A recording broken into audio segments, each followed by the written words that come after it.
Papa Nick, galit ba po kayo kay Kuya Mix? Hindi, anak. Meron lang nagawa si Kuya Mix mo na hindi ko nagustuhan. Teka lang, Han. Kung hindi mo naman papaalagaan kay Mix si Trudis, edi sa akin mo lang siya ibigay. I mean, I could use a driver right now. Nick, kung talagang wala kang tiwala dyan kay Mix, paalisin mo na. Ako, sasabihin ko sa'yo ng totoo, mas kampante ang loob ko dito kay Precious.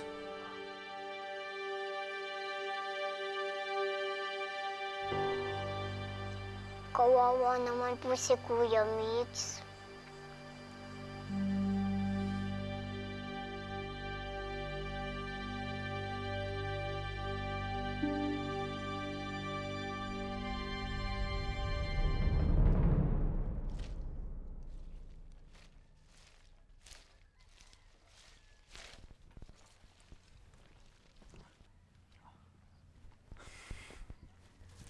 Migs, ano nangyari sa lakad mo?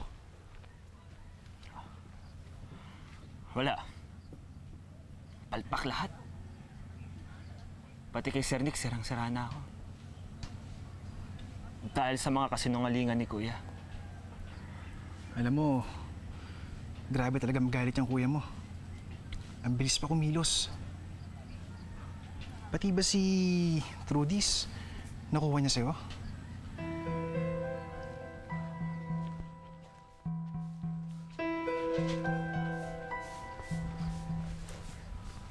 Paano mo nalaman? Kinausap mo ba si Kuya? May nalalaman ka ba na hindi ko nalalaman? Ha? Wala. Teka lang, paano naman ako may malalaman? Eh, alam naman ng kuya mo na mas close ako sa'yo, di ba? Ikaw na lang ang kakampi ko, Alvin. Si Ched. Pati na rin si Trudis. Lahat na ilayo niya na sa akin. Si Trudis na nga lang yung naniniwala na mabait akong tao eh. Alam mo, pwede mo pa mabawi lahat. Kausapin mo lang ang kuya mo. At humingi ka ng tawad sa lahat ng atraso mo sa kanya. Wala akong atraso sa kanya, Alvin. Hindi totoo lahat ng ibinibintang niya sa akin. Hindi ako papayag na makuha niya si Ched. O kahit sino man.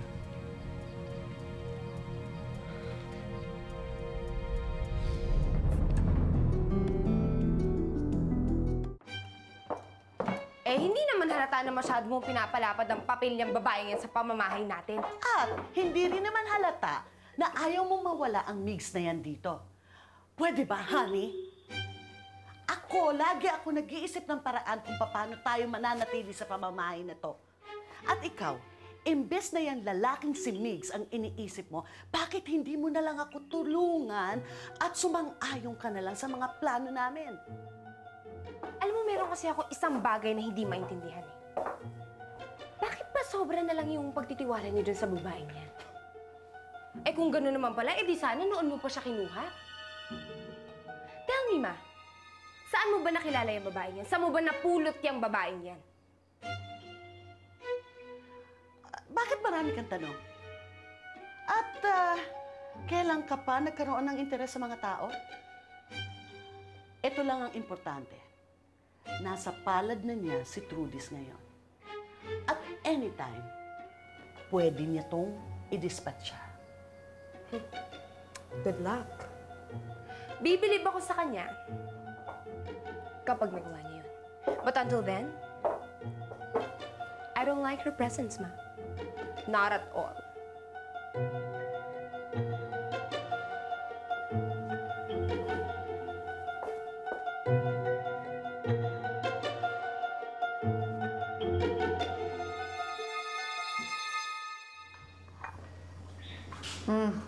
Ayan, para kumalma kayo. Ay, naku anak, bakit ka naman ganyan? Kanina pa nakalabas yung nguso mo. Parang gusto mong sipsipin na tong kape ko eh. Ay, Bakit nagbabangayan na naman kayo? Nawala lang ako sandali. Eto kasi... Oh, ay. Ne. Mahina ka laban. Dahan-dahan lang. Ano ba talaga nangyari? Okay, ganito yan, Nay. Kanina, pumunta dito si Migs. Gusto sana ako kausapin, at ako naman, kakausapin ko na dapat siya. Eto na naman pong asawa ninyo, nagalit na kaagad, itinaboy yung tao, kaya walang nangyari. Etong tatay mo, magtataboy ng kahit na sino na puro kasinungalingan lang ang dinadala rito. Carling, tigilan mo na anak mo, matanda na ito. Isa pa, hindi ka ba natutuwa dito pumupunta si Migs kesa inaabangan siya sa kalye? Teka lang. Parang nahalata kung kinakampihan mo pa ngayon yung taong yun. Bakit? Dahil may bigote siya? Yung ba ang natitipuhan mo? Ay! Ano nga? Minsan na ako nagkamali sa may bigote. Namumuti na, oh. Ay! Naku, ah! Ay, naku. Ano? Ikaw nga ito eh. O, bakit? Oo ba? Sino ba nagsabing ano? Tama na, hoy. Kayong dalawa, ha? Hindi naman kasi dapat tayo nagkakagulo dahil sa lalaking yun.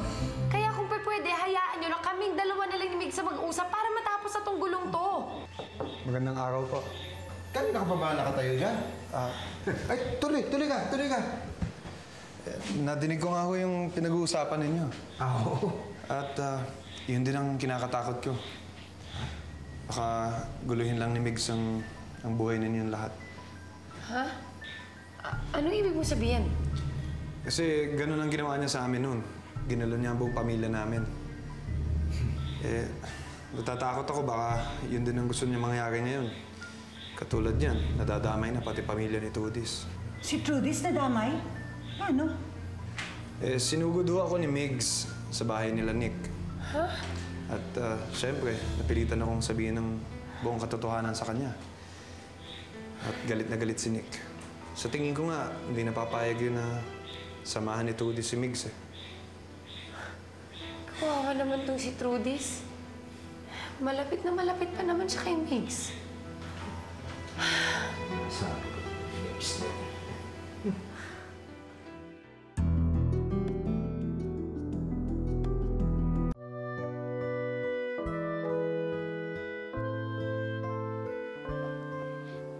Anak, nagtatampo ka ba sa akin? Ha?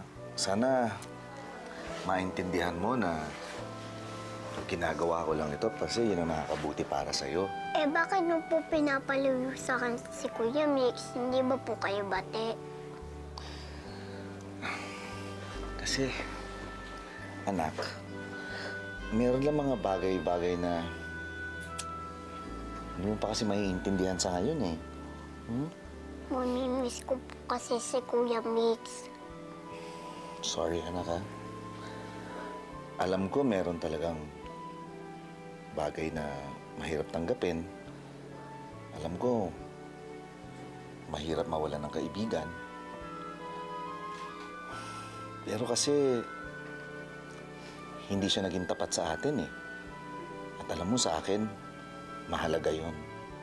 Ano pong ibig mong sabihin?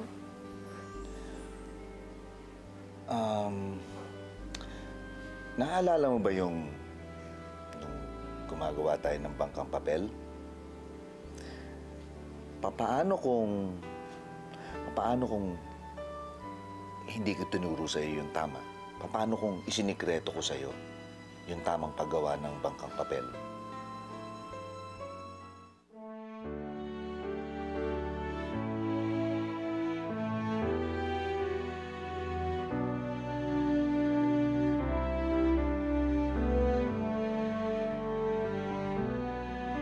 Kapag hindi niyo po sinabi sa akin ng totoo, syempre po magkakamali ako pag ako po gumawa. Parang ganun kasi yung ginawa ni Kuya Migs. Hindi siya nagsabi sa akin ng totoo.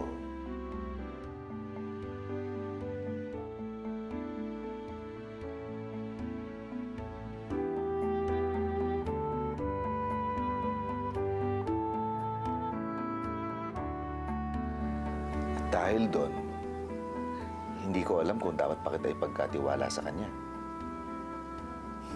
Paano kung may mangyari sa'yo? Alam mo, ayokong may mangyari sa'yo masama.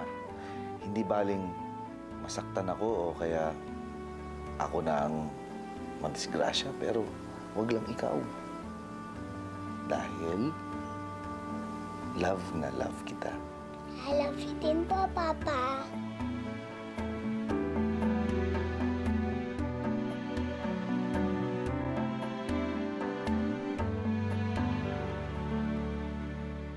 Good morning po! Ang ganda-ganda ng araw, di po ba? Precious, ano nangyayari? May dala akong special pandesal para